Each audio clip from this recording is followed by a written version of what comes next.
Sunday night के महामैराथन के रात के 8 बजे के आज के इस श्रृंखला में एक बार फिर से आपका स्वागत करता है ये चैनल। और मित्रों, उम्मीद करता है कि आपको वीडियो जो भी मिलते हैं वो पसंद आ रहे होंगे, लाइक शेयर के साथ आगे भी बढ़ा रहे होंगे वीडियो को, ताकि बाकी टीम भी हमारे साथ ज्वाइन हो और कुछ अच्छे परफॉर्मेंस के साथ उन्हें भी जो है मौका मिले अपने टीचर भर्ती में जाने का। तो इन्हीं बातों के साथ शुरुआत करते हैं आज के पहले प्रश्न की, जो आपके स्क्रीन पे है। और प्रश्न का कहना है कि भारतीय चित्रकला की विशेषता जो है इनमें से कौन सी है। भारतीय चित्रकला की विशेषता जो है उत्कर्ष और उत्पन्न है, विचारों की अभिव्यक्ति करना है, अंतःकरण की प्रेरणा है, या सत्यम शिवम सुंदरम। इनमें से भारतीय चित्रकला की एक विशेषता कौन सी है चारों ऑप्शनों के अनुसार। पहला प्रश्न है, कमेंट्स करना शुरू कर दीजिए अपने उत्तरों का मेरे उत्तर देने से पहले। तो शुरुआत करते हैं पहले प्रश्न के उत्तर की। पहले प्रश्न का उत्तर हो जाएगा मित्रों सी, अंतःकरण की प्रेरणा जो है भारतीय चित्रकला की विशेषता है। ठीक है। अगला प्रश्न आपके स्क्रीन पे कह रहा है कि भारतीय चिंतन के अनुसार कला का प्रमुख लक्ष्य क्या है। भारतीय चिंतन के अनुसार जो कला का प्रमुख लक्ष्य है, जो एम है, वो क्या है। हृदय स्पर्शी आनंद प्रदान करना, आँखों को सुंदर लगना, इंद्रियों को संतुष्ट करना कला का प्रमुख लक्ष्य है, या जनजीवन की समस्याओं को प्रस्तुत करना कला का मुख्य लक्ष्य है, प्रमुख लक्ष्य है। तो कला का जो मतलब भारतीय चिंतन के अनुसार कला का जो प्रमुख लक्ष्य है इनमें से क्या है। दूसरा प्रश्न, तो मित्रों इसका सही जवाब हमारा हो जाएगा ए, कला का जो प्रमुख लक्ष्य है वो है हृदय स्पर्शी आनंद प्रदान करना। ठीक है। अगला प्रश्न है प्रश्न संख्या 3, कुषाण शासक कनिष्क के काल में कला क्षेत्र में कितने शैलियों का विकास हुआ। कुषाण शासक जो कनिष्क थे, कनिष्क, उनके काल में कला क्षेत्र में कितने शैलियों का विकास हुआ। कुषाणकालीन शासक कनिष्क के काल में 4 शैलियों का विकास हुआ, या फिर 3 शैलियों का, 2 शैलियों का विकास हुआ, या सिर्फ एक ही कोई शैली थी। ठीक है। तो टॉप 30 प्रश्नों की श्रृंखला में आप हाजिर हैं आज संडे मैराथन में मित्रों। और संडे मैराथन के बेहतरीन प्रश्न आपके सामने हैं, जिसका तीसरा प्रश्न आपके स्क्रीन का पूछ रहा है और इसका सही जवाब है मित्रों सी, 2 शैलियों का, मथुरा शैली और गांधार शैली। ठीक है।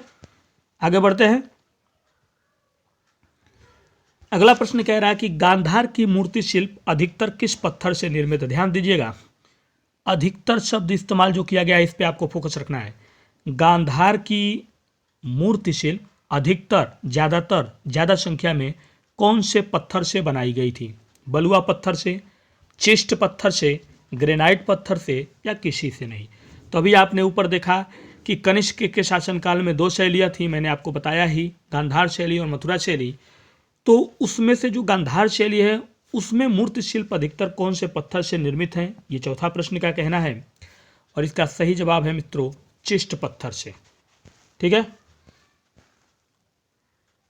अगला प्रश्न है नाइट मीटिंग, नाइट मीटिंग इनमें से किसकी कलाकृति है।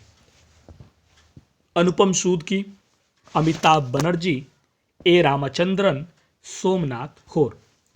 तो टॉप 30 प्रश्नों की श्रृंखला डेली आपको दी जाती है रात 8 बजे आपके अपने चैनल AMU क्लासेस पे। आज है आपका संडे नाइट रात 8 बजे का, और उसमें आपके 5वें प्रश्न का जिक्र किया जा रहा है, जिसका सही जवाब है मित्रों डी, सोमनाथ होर की कलाकृति है नाइट मीटिंग। 6 नंबर प्रश्न देखिए आपके स्क्रीन का कह रहा है कि इनमें से कौन सी गुफा अजंता गुफा 1 की समकालीन है। अजंता की गुफा संख्या 1 की समकालीन, अजंता की गुफा संख्या 1 की समकालीन बादामी की गुफा है, एलोरा की गुफा है, भांजा गुफा है, या सिगरिया गुफा है। 6 नंबर प्रश्न है। तो 30 प्रश्न आपको डेली मिलते हैं। आप खुद सोचिए 30 प्रश्न आप डेली पाते हैं, और महीने में अगर 30 दिन होते हैं, चलिए मान लिया जाए कि 1-2 दिन कभी नहीं वीडियो जा पाता या किसी कारणवश, चलिए हम लोग मान लेते हैं कि 15 दिन मैं कह रहा हूँ 25 दिन, मान लिया जाए कि हम लोग 25 दिन डेली 30 प्रश्न पढ़ते हैं।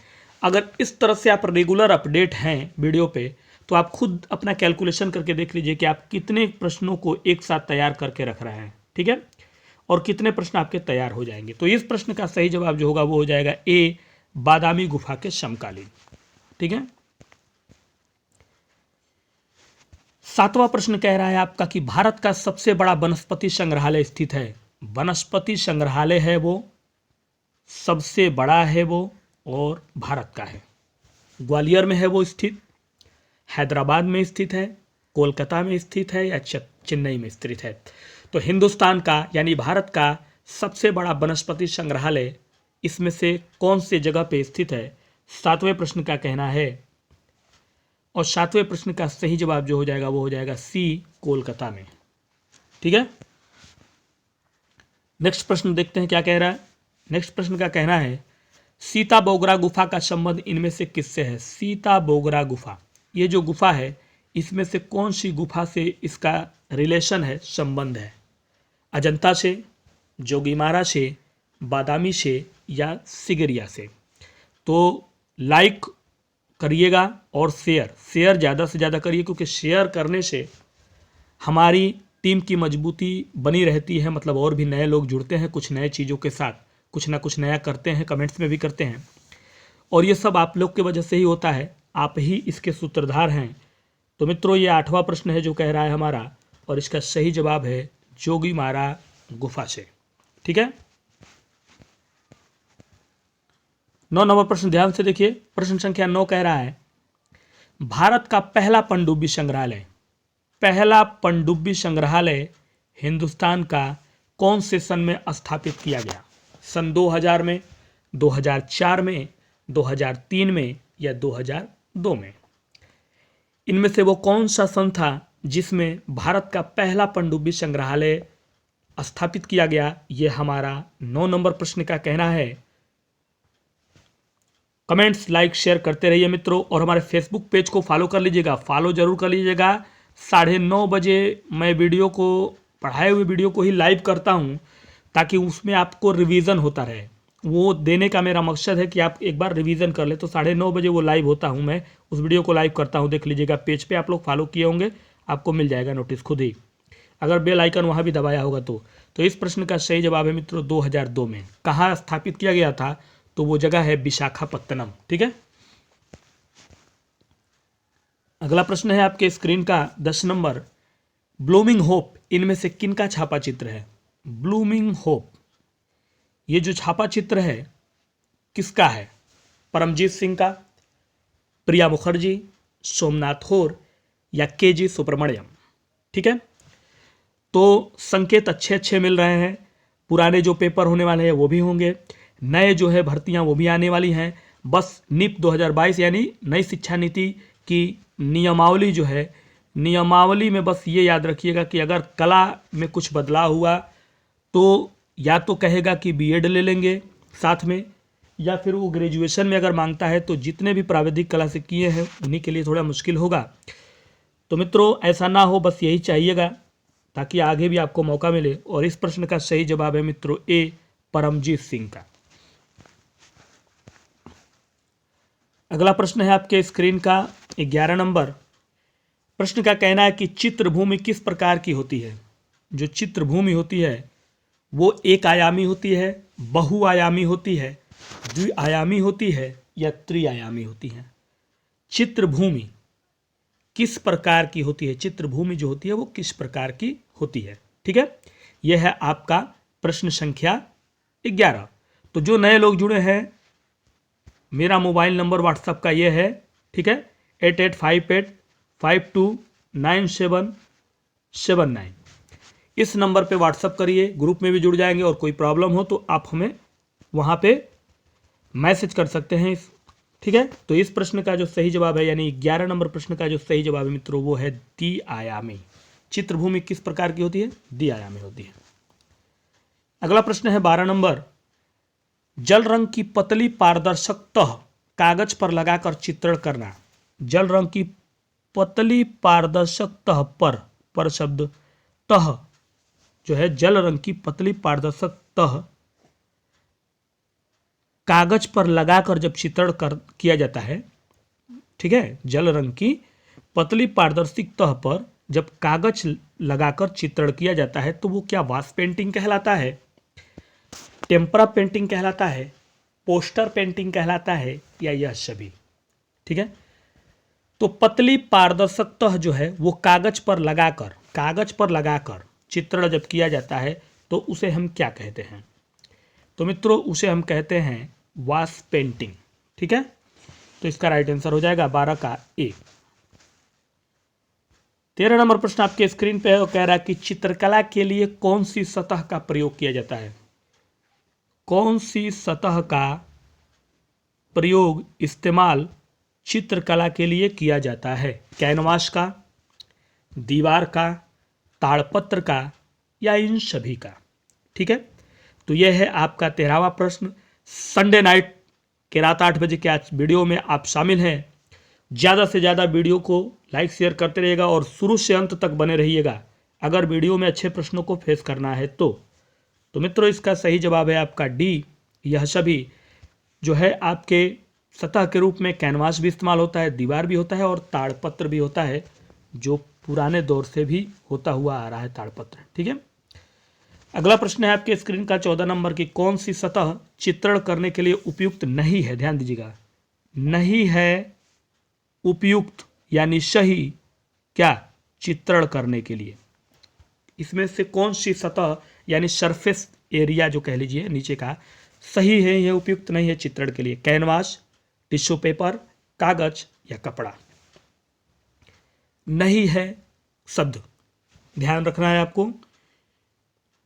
तो 14 नंबर प्रश्न का है सही जवाब टिश्यू पेपर। टिश्यू पेपर जो है आप देखते हैं विदेशों में बाथरूम वगैरह में, और भी यहाँ पे अगर कह लिया जाए तो उस तरह के पेपर जो है फंक्शन वगैरह में उस तरह के बनाए हुए पेपर होते हैं जो हाथ से पोंछते होते हैं वगैरह, नाश्ता वगैरह करने के बाद, खाने के बाद फंक्शन में, तो उस तरह के टिश्यू पेपर वहाँ इस्तेमाल होते हैं जो चित्रण के लिए उपयुक्त बिल्कुल नहीं होते हैं। ठीक है, 15 नंबर प्रश्न आपके स्क्रीन पर है, वो कह रहा है एक्रिलिक रंगों से बने चित्रों पर क्या लगाने की जरूरत होती है? एक्रिलिक रंगों से बने चित्रों पर जरूरत होती है क्या लगाने की? गोंद, वार्निश, फेविकोल या इनमें से कोई नहीं? एक्रिलिक रंग की मैं बात कर रहा हूं, ध्यान रखिएगा। एक्रिलिक रंग के जो चित्र बने होते हैं उसमें हमें क्या लगाने की जरूरत होती है इनमें से? तो मित्रों एक्रिलिक रंग में इनमें से कुछ भी नहीं लगाया जाता है, याद रखिएगा। ठीक है, ना ही गोंद, वार्निश और ना ही फेविकोल। प्रश्न संख्या 16 आपके स्क्रीन पे है और कह रहा है गेसो चित्रभूमि पर किस विधा में चित्रण किया जाता है? गेसो चित्रभूमि पर कौन सी विधा में हम चित्रण का कार्य कर सकते हैं? एक्रिलिक में, जल रंग विधा में, टेम्परा में या पेस्टल पद्धति में? मतलब एक्रिलिक माध्यम में, जल रंग माध्यम में, टेम्परा माध्यम में या पेस्टल माध्यम में, इनमें से कौन से माध्यम या विधा में गेसो चित्रभूमि पर हम चित्रण कर सकते हैं, ये पूछ रहा है 16 नंबर प्रश्न। ठीक है, तो 30 प्रश्नों में इस समय आप 16वें प्रश्न पे हैं, जिसका सही जवाब है मित्रों सी, टेम्परा पद्धति में। किसमें? टेम्परा में। 17 नंबर प्रश्न देखिए क्या कह रहा है, निम्न में से जल का मुख्य गुण क्या है? जल रंग का, सॉरी जल कह रहे हैं, जल रंग का जो मुख्य गुण है, मुख्य, ठीक है, वो पारदर्शिता है, अपारदर्शिता, दोनों ही या इनमें से कोई नहीं? जल रंग का मुख्य गुण इसमें से क्या है? वाटर कलर जो होता है जल रंग, उसका मुख्य गुण पारदर्शिता होता है या अपारदर्शिता, दोनों ही या इनमें से कोई नहीं? तो मित्रों वो होता है पारदर्शिता। जल रंग का मुख्य गुण पारदर्शिता। ठीक है, अगला प्रश्न है आपके स्क्रीन का 18 नंबर, कह रहा है इम्पेस्टो तकनीक इनमें से कौन सी कला से संबंधित है? जो इम्पेस्टो विधि है या इम्पेस्टो तकनीक है वो कौन से कला के अंतर्गत आती है या कौन से कला से उसका संबंध है, रिलेशन है? मूर्ति कला से, छापा चित्र से, फोटोग्राफी से या चित्रकला से। ठीक है। इम्पेस्टो तकनीक विदा में जो होता है, किस तरह के कला का में इम्पेस्टो तकनीक का इस्तेमाल किया जाता है? मूर्तियों को बनाने में या छापा चित्र को, फोटोग्राफी करने में या चित्रकला को।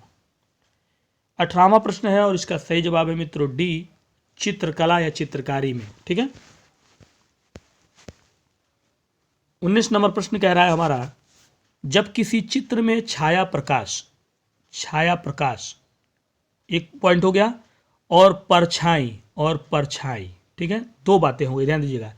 किसी भी चित्र में छाया प्रकाश जो होता है और परछाई का निरूपण किया जाता है तो वह चित्र जो होता है वो बहुआयामी हो जाता है या द्विआयामी, त्रिआयामी या छवि।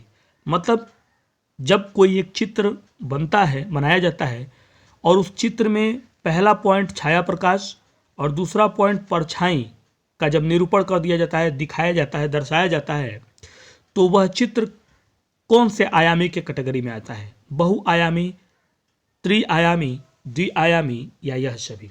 ठीक है। यह हमारा कौन सा प्रश्न है? 19 नंबर, जिसका सही जवाब है मित्रों बी, त्रिआयामी हो जाता है। एक तो चित्र के साथ छाया और प्रकाश, छाया और परछाई का निरूपण करना त्रिआयामी कहलाता है। ठीक है। और 20वां प्रश्न देखिए आपके स्क्रीन क्या कह रहा है कि नजदीकी रेखा खींचकर प्रकाश और छाया का प्रभाव उत्पन्न करना, वो भी नजदीकी रेखा खींचकर कहलाता है। यानी नजदीकी रेखा खींचकर प्रकाश और छाया का प्रभाव उत्पन्न करता है ढलाई, खुदाई, हैचिंग या नक्काशी। ठीक है। तो उम्मीद करता हूं कि आपके ये टॉप 30 प्रश्न जो आप वीडियो में शुरू से अंत तक देखेंगे और इसका बेस्ट करेंगे कमेंट्स के माध्यम से। 20वां प्रश्न हमारा कह रहा है, जिसका सही जवाब है मित्रों सी, हैचिंग में। ठीक है। 21 नंबर प्रश्न देखिए आपका कह रहा है, प्रयोग की दृष्टि से जल रंग कितने प्रकार के होते हैं? जल रंग कितने प्रकार का होता है, वो भी किसकी दृष्टि से?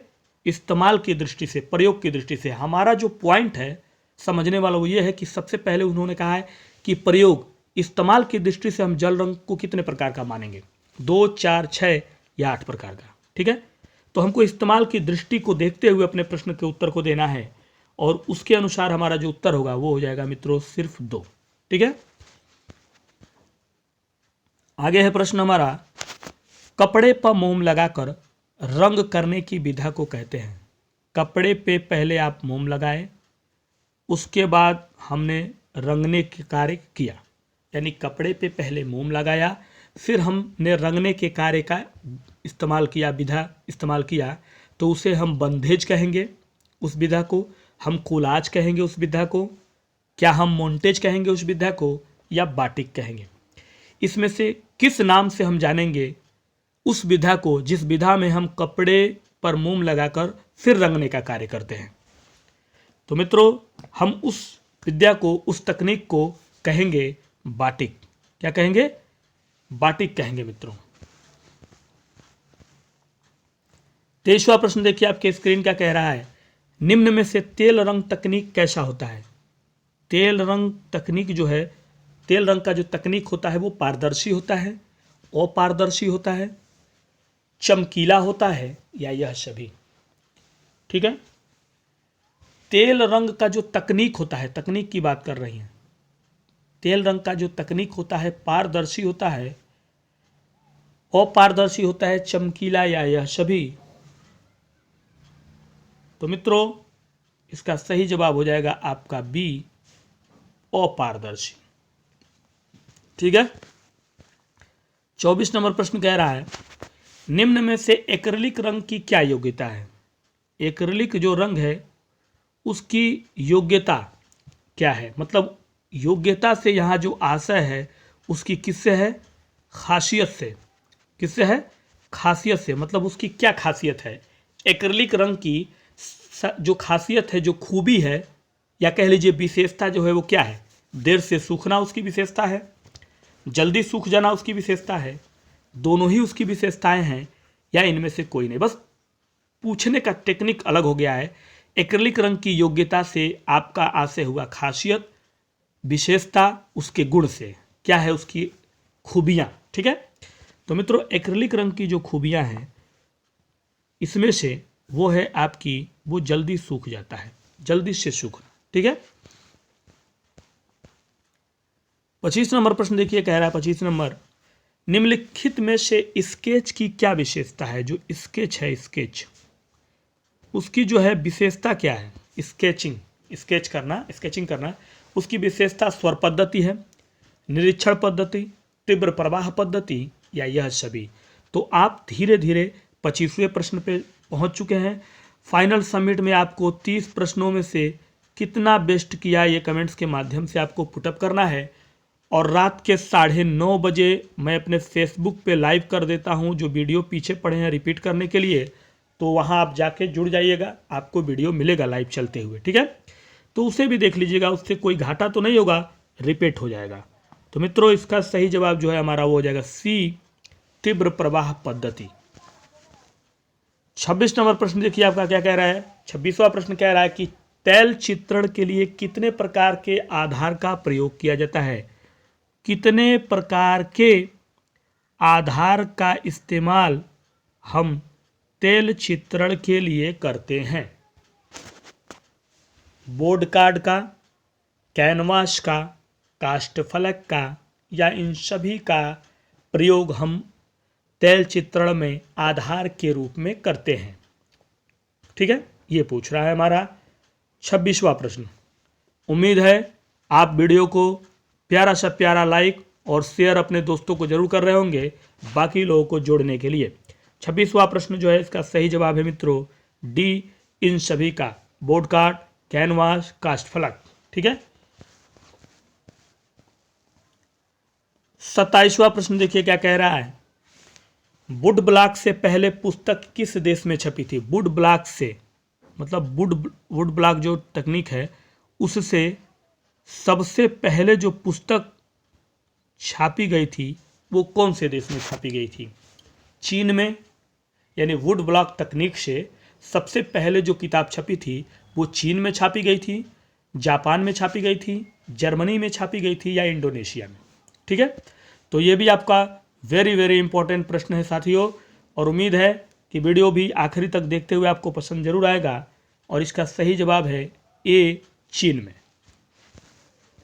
आगे बढ़ते हैं, अगला प्रश्न है 28 नंबर, चित्तौड़गढ़ का विक्ट्री टावर कितने मंजिलों में विभक्त है? विक्ट्री टावर जिसको हिंदी में कहते हैं कीर्ति स्तंभ। ठीक है, कीर्ति स्तंभ उसको कहते हैं। मेवाड़ के राणा कुंभा जो थे उन्होंने कीर्ति स्तंभ यानी विक्ट्री टावर का निर्माण जो करवाया था वो 1448 ईस्वी में करवाया था। ठीक है, और ये आपको मैंने पढ़ाया है, किसी दिन आपको याद होगा कि ये टावर किस भगवान को समर्पित है, तो ये विष्णु को समर्पित है। आपको ये भी मैंने पढ़ाया था कि ये विष्णु को समर्पित है टावर। ठीक है, लेकिन यहाँ सवाल हमारा ये है कि ये कितने मंजिलों में विभक्त है, ये है हमारा प्रश्न यहाँ पे। 5 मंजिलों में विभक्त है, 7 मंजिलों में विभक्त है, 9 मंजिलों में विभक्त है, या फिर 12 मंजिलों में विभक्त? कितने मंजिलों में विभक्त है ये? तो मित्रों ये हमारा 28वां प्रश्न का कहना है, और इसका सही जवाब जो होगा वो हो जाएगा सी, ये 9 मंजिलों में विभक्त है। और इसकी ऊंचाई अगर कभी आता है तो 37.19 मीटर, यानी 37.19 मीटर ऊंची है और 9 मंजिलों में विभक्त है, भगवान विष्णु को समर्पित है, याद रखिएगा। 29 नंबर प्रश्न बहुत ही शानदार प्रश्न है। निम्न में से किसने मुगल कालीन भारत नामक पुस्तक की रचना की?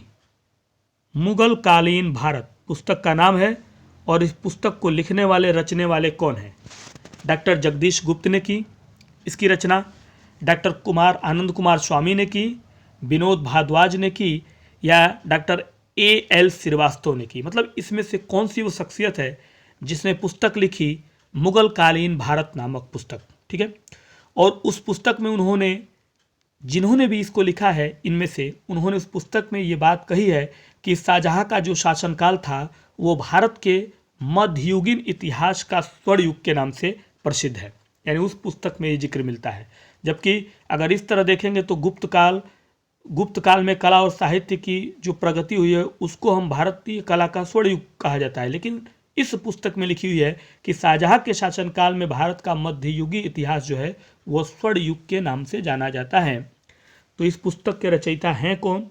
तो मित्रों, इस पुस्तक के रचयिता हैं डॉक्टर A.L. श्रीवास्तव। ठीक है। और वीडियो का आखिरी प्रश्न बिल्कुल रिसेंट प्रश्न है, अगर आपने पेपर कहीं पढ़ा होगा तो आपको जरूर याद आएगा ये प्रश्न। हाल फिलहाल में ये प्रश्न आपके पेपर में भी आया था ये, तो इसलिए ये कला से संबंधित है, आपको देना बहुत जरूरी है।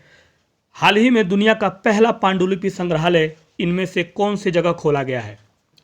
हाल फिलहाल में वर्तमान में दुनिया का पहला पांडुलिपि संग्रहालय खोला गया है कहाँ पे? उत्तर प्रदेश में, केरल में, मध्य प्रदेश में या आंध्र प्रदेश में? इस प्रश्न को वेरी वेरी इंपॉर्टेंट की कैटेगरी में रखिएगा। ये हिंदुस्तान में मैंने इसको पढ़ा था, हिंदुस्तान के एक न्यूज़ में मैंने इसको पढ़ा था, बाकायदे उसमें दिया था, उस पर मैंने नोट्स भी लिख रखे हैं।